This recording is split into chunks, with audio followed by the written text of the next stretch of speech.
అలాగే hour gorgeous Nidhi Agarwal కి hero Akhil మనతో మాట్లాడతారు. అందరికీ నమస్కారం. చాలా రోజుల తర్వాత విజయవాడ వస్తున్నాం అండ్ చాలా సంతోషంగా ఉంది. ఈ సినిమా మనందరికీ అంటే క్లోజ్ టు ద హార్ట్. చాలా కష్టపడి చేసాం, చాలా ప్రేమించి చేసాం ఈ సినిమాని అండ్ అదే ప్రేమతో మీరు చూస్తారని అనుకుంటున్నాం. ఈ సపోర్ట్ వాట్ ఎవర్ ఇప్పటి వరకు ఉన్న సక్సెస్తో థ్యాంక్ యూ వెరీ మచ్. మేమందరం చాలా హ్యాపీగా ఉన్నాం సినిమాకి మంచి రెస్పాన్స్ వచ్చిందని. అందుకే ఈ టూర్ చేయడం జరిగింది. ఇది more over thank you tour లాంటిది అండ్ ఒకసారి అందరినీ కలిసేద్దామని సినిమా చూసిన తర్వాత అనుకున్నాం బిగినింగ్లోనే, కానీ సినిమా రిలీజ్ తర్వాత చేద్దాం అనుకున్నాం. సో ఇది చేయడం జరిగింది అండ్ ఇవాళ రావడం జరిగింది. ఇక్కడి నుంచి చాలా చోట్ల వెళ్తున్నాం యాక్చువల్లీ అండ్ విజయవాడతో స్టార్ట్ అవుతుందని చాలా హ్యాపీగా ఉన్నాను. So yeah, thank you very much to all for being here. Venky మాట్లాడతాడు. ఈరోజు ఇలా విజయవాడలో మిమ్మల్ని అందరినీ కలుసుకోవడం చాలా హ్యాపీగా ఉంది.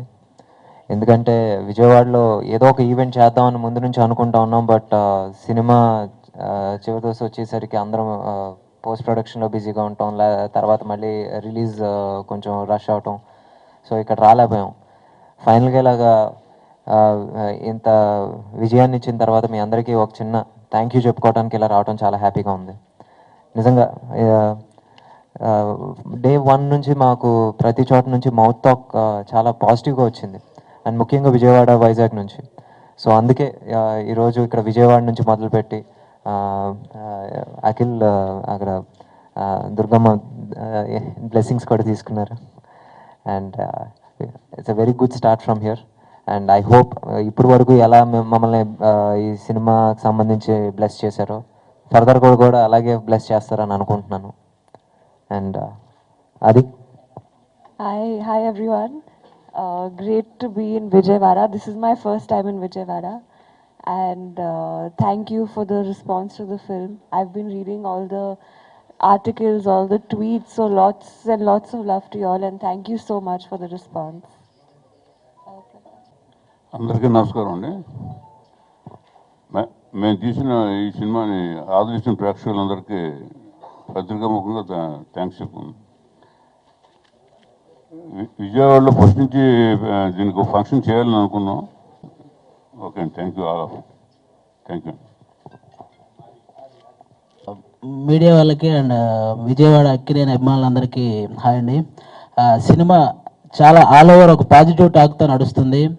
సినిమా ఫస్ట్ ఫ్రేమ్ నుంచి లాస్ట్ నాగేశ్వరరావు గారి డైలాగ్ వరకు ఫ్లైట్లో త్రూ అవుట్ చాలా బాగా ఎంజాయ్ చేస్తున్నారు.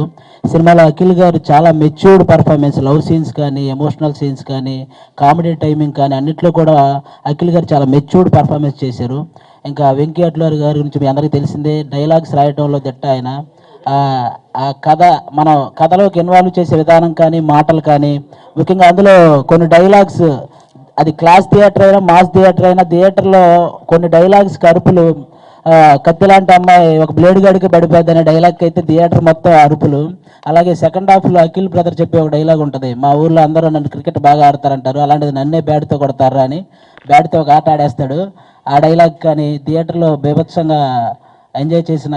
అలాగే మా క్యారెక్టర్లు ఉంటాయి. ఇంకా ప్రియదర్శి క్యారెక్టర్ ఫస్ట్ హాఫ్లో అంటే ఒక ఫ్రెండ్కి ఇచ్చే వాల్యూని, ఒక ఫ్యామిలీకి ఇచ్చే రెస్పెక్ట్ని, ఒక అమ్మాయి మీద జెన్యూన్ లవ్ని, ఇవన్నీ చాలా సిన్సియర్గా ఒక ఫీల్తో చూపించిన వెంకీ అట్లూరి గారు అందులో చాలా సక్సెస్ అయిపోయారు. ఇంకా సెకండ్ హాఫ్లో పైరసీ పుల్లారావుగా నేను అండ్ యానిమేషన్ క్యారెక్టర్ ఒకటి ఉంటుంది. ఇవి రెండు కూడా చాలా పెద్ద, అంటే తెలుగులో ఒక యానిమేషన్ క్యారెక్టర్తో ఫన్ చేసి సక్సెస్ అయిన ఒక ఏకైక డైరెక్టర్ మా వెంకీ అట్లూరి గారు. సినిమా త్రూ అవుట్ ఎక్కడ బోర్ కొట్టకుండా త్రూ అవుట్ ఎంజాయ్ చేసే cinema, all over positive talk వచ్చింది. థ్యాంక్ యూ సో మచ్ అండి. చెప్పండి. ఎస్,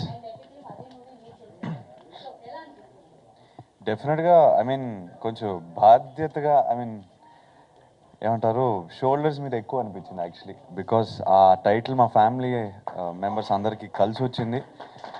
సో మేము ఆ టైటిల్ తీసుకున్నామంటే డెఫినెట్గా అది రెస్పాన్సిబిలిటీగా అనుకోవాలి, కానీ ఎక్కడ మనం ఈజీగా తీసుకోలేదు. లేదండి, నాకు ఎందుకో నాకు I don't believe in that. క్లాసికల్గానే వదిలేయాలి, కానీ మనం మళ్ళీ వాటిని టచ్ చేయకూడదు అనిపిస్తుంది నాకు. ప్రస్తుతం మిస్టర్ మజ్ను ఎంజాయ్ చేస్తున్నాను. ఈ ఈ ఈ సిచ్యువేషన్లో నేను ఓన్లీ మజ్ను గురించి టాక్ చేస్తాను ప్లీజ్, ఇంకా వేరే. యా, డెఫినెట్గా తమన్కి క్రెడిట్ ఇవ్వాలి. 6 పాటలో ప్రాణం పోసేసి ఇచ్చాడు మాకు. అండ్ డెఫినెట్లీ ఒక లవ్ స్టోరీకి సాంగ్స్ అంటే చాలా చాలా ముఖ్యం. ఆ స్టోరీ నుంచి ఏమంటారు, ఆ సోల్ రావాలంటే బయటికి పాటలు చాలా ముఖ్యం. అండ్ బిగినింగ్ నుంచి తను ప్రాణం పోసేసి ఈ సినిమాని ప్రేమించేసి ఇచ్చాడు. So I have Thaman to thank for that. 8 pack.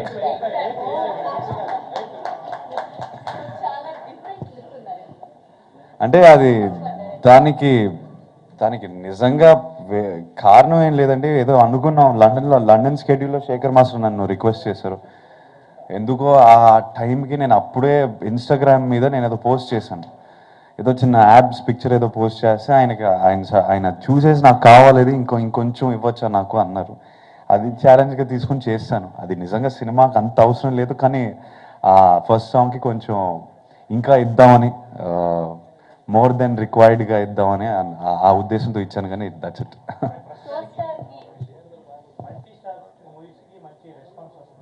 Okay sir, బేసిక్గా మల్టీ స్టార్లు చేయాలంటే ఫస్ట్ స్క్రిప్టే కాదండి, మనం ఆ సిచ్యువేషన్కి ఫర్ ఎగ్జాంపుల్ ఇప్పుడు మల్టీ స్టార్ అంటే నేను మా డాడ్తో, నేను మా అన్నయ్యతో అలాంటిది అనుకుంటే కరెక్ట్ స్క్రిప్ట్ కరెక్ట్ సిచ్యువేషన్ చేయకపోతే జోక్ అయిపోద్దండి.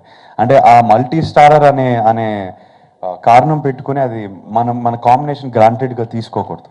సో అది కరెక్ట్ సిచ్యువేషన్లో కరెక్ట్ టైంలో డెఫినెట్గా దానికి ఆ కాంబినేషన్కి వాల్యూ రెస్పెక్ట్ ఇచ్చేసి చేయటం డెఫినెట్గా నాకు కావాలి, కానీ అది కరెక్ట్ టైం రావాలండి డెఫినెట్లీ. ఎస్, అవకాశాలు డెఫినెట్గా ఉన్నాయండి, నాకు చేయాలనే ఉద్దేశం కూడా ఉంది, కానీ ఎప్పుడు ఏంటి అనేది నాకు తెలియదు. అప్పుడు స్టోరీ డెఫినెట్గా రావాలండి, డెఫినెట్గా మనం లాంటి స్క్రిప్ట్ వచ్చినప్పుడే మా ఫ్యామిలీ చేశారు. అప్పటికి దానికి ముందు చాలా వచ్చాయి, కానీ కరెక్ట్ అనిపించలేదు. కరెక్ట్ అనిపించినప్పుడు నేను డెఫినెట్గా చేస్తాను, నాకు కావాలి. డెఫినెట్లీ వండర్ఫుల్ ఎక్స్పీరియన్స్ అండి. So we all bonded very well. బిగినింగే మనం లండన్కి వెళ్ళిపోయాం. సో అందరం ఒక చిన్న ఫ్యామిలీలో అయిపోయాం. And we had lot of time together. It was lovely working with her, and I wish her all the best.